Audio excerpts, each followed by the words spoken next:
குறைந்தபட்சம் 6 மாத காலம் வேண்டும். இதெல்லாம் சரி பண்றாங்க. அந்த அளவுக்கு கடுத்து குட்டிச்சவராக்கி தமிழகத்தினுடைய ஒரு இலாக்காவையும் கூட குட்டிச்சவராக வைத்திருக்கின்றார்கள் அருமை சொந்தங்கள். அதனால் இன்னைக்கு தமிழகத்தை மீட்டெடுக்க வேண்டும்.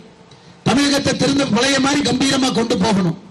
சட்டம் ஒழுங்கு முதல்ல கை வைக்கணும். அதே காவல்துறை நண்பர்கள் தான் திரும்ப மறுபடியும் பணி செய்ய போறாங்க. ஆனா அவர்களுக்கு நாம் சுதந்திரத்தை கொடுக்கணும், அவர்களுக்கு அந்த அதிகாரத்தை கொடுக்கணும், அவர்கள் பணி செய்வதற்கான ஒரு வசதியை ஏற்படுத்தி கொடுக்கணும். அதனால தாய்மார்களே, நீங்க திராவிட முன்னேற்ற கழகத்துக்கு ஓட்டு போட மாட்டீங்கன்னு எனக்கு தெரியும். ஓட்டு கேட்டு வந்தா கூட நீங்க திமுகவை அனுமதிக்க கூடாது என்று அன்போடு கேட்டுக்கொள்கின்றேன். ஏன்னா தமிழகத்தில் பல பெரும் குற்றங்கள்ல திராவிட முன்னேற்ற கழகத்தினுடைய நேரடி சம்பந்தம் இருக்குங்க. பல பெரும் குற்றத்தில் தமிழ்நாட்டில் மற்ற கட்சிக்காரங்க யாராவது தப்பு பண்ணிருப்பாங்க, நான் இல்லைன்னு சொல்ல. அதுக்காக நான் திமுக கட்சி மோசம் அப்படின்னு சொல்வதை விட, ஒருத்தர் 2 பேருனா கட்சிக்கும் அவங்களுக்கு சம்பந்தம் இல்லை, யாரோ ஒருத்தர் பண்ணிட்டாங்க, கட்சியின் மீது பழிய போடணும். கட்சியில் இருக்கக்கூடிய எல்லோரும் மகாத்மா காந்தி நம்ம யாரும் சொல்லி.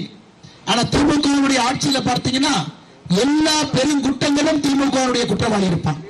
கஞ்சா கடத்தல் வழக்கு ஒரு சாதிக் பாஷால் ஆரம்பித்து உள்ளூர் இருக்கக்கூடிய ஒன்றிய செயலர்கள் 4 பேர் இருப்பான். கிருஷ்ணகிரி போனீங்கன்னா 3 வயது பெண் குழந்தை தைரியம் எங்க வந்துச்சு? காவல்துறையில போய் யாரு கம்ப்ளைண்ட் கொடுப்பாங்க, யார் நம்மளை பிடிப்பாங்க? இன்னைக்கு தமிழகத்தில் எத்தனையோ இடத்துல திராவிட முன்னேற்ற கழகத்தினுடைய பொறுப்பில் இருக்கக்கூடிய நிர்வாகிகள் நேரடி குற்றவாளிகளாக குற்றச்சம்பவத்தில் ஈடுபட்டுக் கொண்டிருக்கின்றார்கள். அருமை சொந்தங்களே, ஆட்சி கெட்டு போனது முக்கியம் இல்ல, ஆட்சியோட கட்சியும் கெட்டி போயிருக்குது. அப்ப இந்த கட்சி மறுபடியும் ஆட்சியில வந்து உட்கார்ந்தா எப்படி உங்களுக்கும் எனக்கும் நல்லது நடக்கும் என்பதை நாம் புரிந்து கொள்ள வேண்டும் அருமை சொந்தங்கள். ஆனால் திராவிட முன்னேற்ற கழகத்தை பொறுத்தவரை ஒரு கட்சியாக நிராகரிக்கப்பட வேண்டிய ஒரு கட்சி. அந்த கட்சிக்கு இனி தமிழகத்தில் எதிர்காலம் கிடையாது.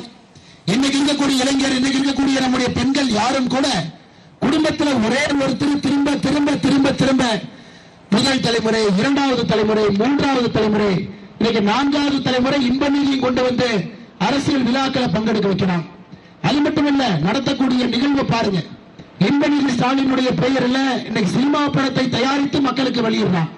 இன்பநிதி ஸ்டாலின் எங்க போய் சம்பாதிச்சாரு? யாரு பணம்? அது கொள்ளையடித்த பணம் எல்லாம் சினிமா துறையில படம் எடுத்து கருப்பு பணத்தை எல்லாம் வெள்ளையாக்கி கொண்டிருக்கின்றார்கள். இதையெல்லாம் நாம் பார்த்துக் கொண்டிருக்கின்ற அருமை சொந்தங்களே, சில இடத்துக்கு போனீங்கன்னா அவங்களோட ரியல் எஸ்டேட் கம்பெனி, சென்னையில் ஆரம்பித்து கோயம்புத்தூர் வரை அவர்கள் நடத்தக்கூடிய ரியல் எஸ்டேட் கம்பெனியும் பார்க்கிறோம். ஆனால் நீங்கள் மொத்தமாக இந்த முறை திராவிட முன்னேற்ற கழகத்தை நிராகரிக்கணும். நிராகரிப்பது மட்டுமல்ல அருமை சொந்தங்களே, 2016 அண்ணன் உடுமலை ராதாகிருஷ்ணன் அவர்கள் உங்களுடைய அன்பையெல்லாம் பெற்று அண்ணன் அவர்கள் சட்டமன்ற உறுப்பினர், 2021 அமைச்சராக இருந்தாங்க, 2021 மறுபடியும் சட்டமன்ற உறுப்பினர்.